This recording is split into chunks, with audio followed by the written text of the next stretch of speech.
How's it going, guys? So a few weeks ago I made the trip down to South Wales to visit Skomer Island. Skomer is famous for having hundreds and thousands of breeding seabirds every single year, but perhaps what it's most famous for is of course the puffins.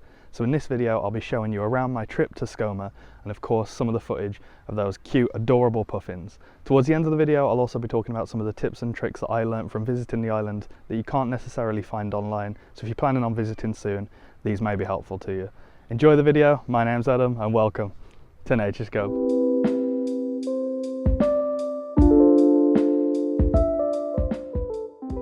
Starting off, it's a 15-minute boat ride from the pickup point to the island. You get a bit of information from the guide here, who takes you through some of the birds you can see whilst on the boat, but also some of the birds, some of the things you'll be seeing on Skomer Island itself. Once you dock, you then have to tackle a few steep slopes and 87 steps up to the start point, where you'll be given a talk about information and safety on the island. We were then free to do what we wanted on the island basically. There was one golden rule, and that was to simply stick to the paths, but apart from that we could go any direction we want. They just recommended we head anti-clockwise. We did the full island route, which I'll show you later in the video. The first sort of 5 to 10 minutes of the full island loop was just absolutely stunning. You had sea views in the far distance, and then right next to us we had bluebells absolutely everywhere. Bluebells are incredibly beautiful, obviously they come out in May, but this is another one of the reasons why they told you to stick to the path. Of course there's fantastic bird life that nests on here, but bluebells, if stood on, can take years to bounce back and regrow, so it's definitely worth heeding to that advice. You can see here as I do this full 360 loop that bluebells were absolutely surrounding us. They were everywhere. It was like a carpet of blue and then the sea beyond it. It was genuinely stunning.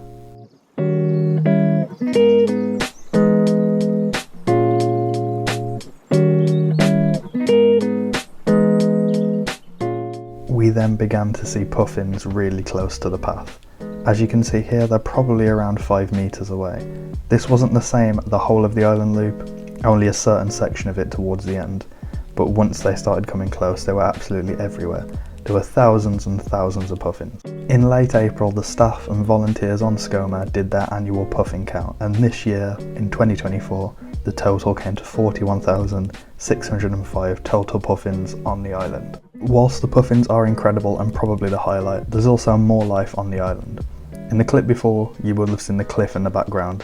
I took the binoculars out and tried to film some of what was going on there. You can see various different gulls flying around. If you look closely, sort of joined together on the cliff, are bunches of guillemots and various other birds. The cliffs are absolutely covered, and you can see the cliffs are stained white. This is exactly what you think it is. It's bird poop.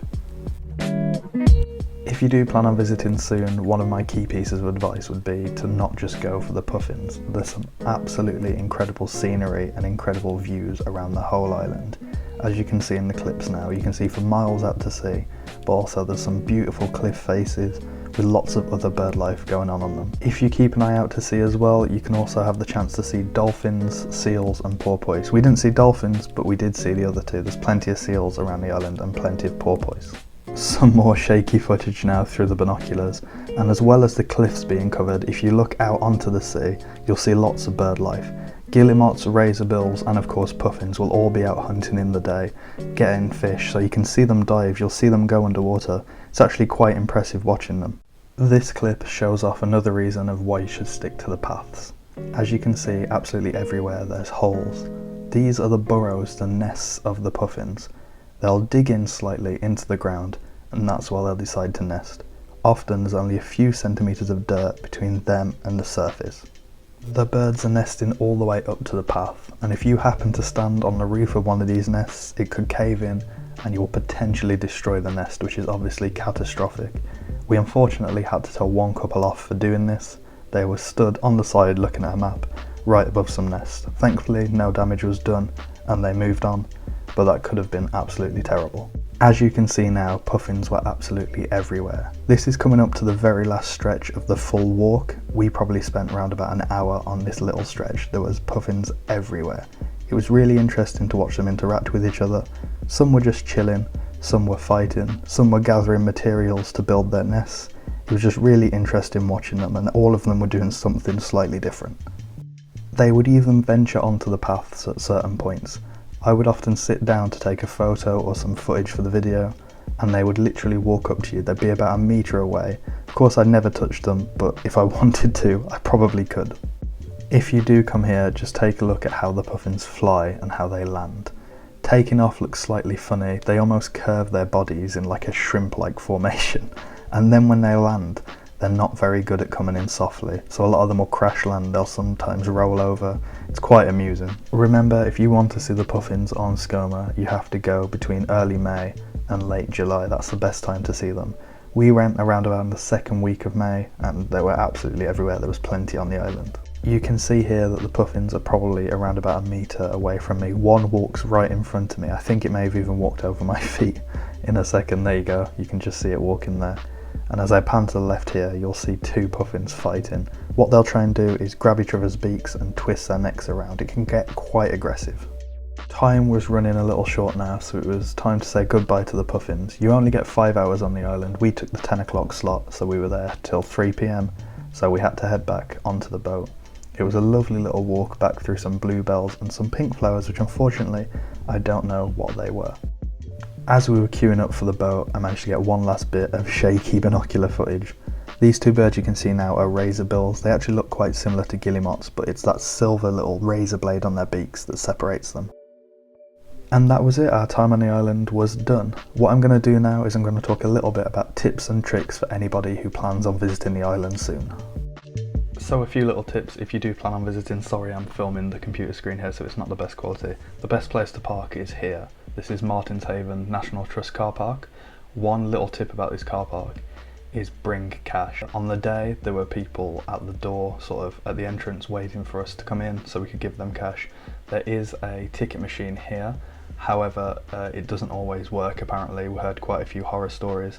There's also an app that you can pay on, however the internet there is not great. So as a precaution, I'd bring some cash. It was about £7 to park on this car park for the day. It's then a stroll down here. There's a visitor lodge there where you can buy a guide and a few other sort of puffin and Skomer Island goodies, and head on down all the way down here, and this is where you catch the boat from. Before or after your walk, if you get there a bit early, there's some free walks to do around here. We saw some quite rare bird life around there, so definitely worth a visit. So you'll get dropped off around about here, and if you want to do the full island walk, they recommend you go anti-clockwise up and then all the way around, which is what we did. However, if you're not able to walk that far, or you are here just to see some of the bird life, most of the puffins that were really close to us that you saw in the video were positioned just here and just along here. So I'd perhaps recommend, if you are sort of hard of walking or just want the photos, to go up the steps and then round this way, sort of clockwise, to see the puffins. You can also buy this guide from the visitor shop. We bought it before we went onto the island.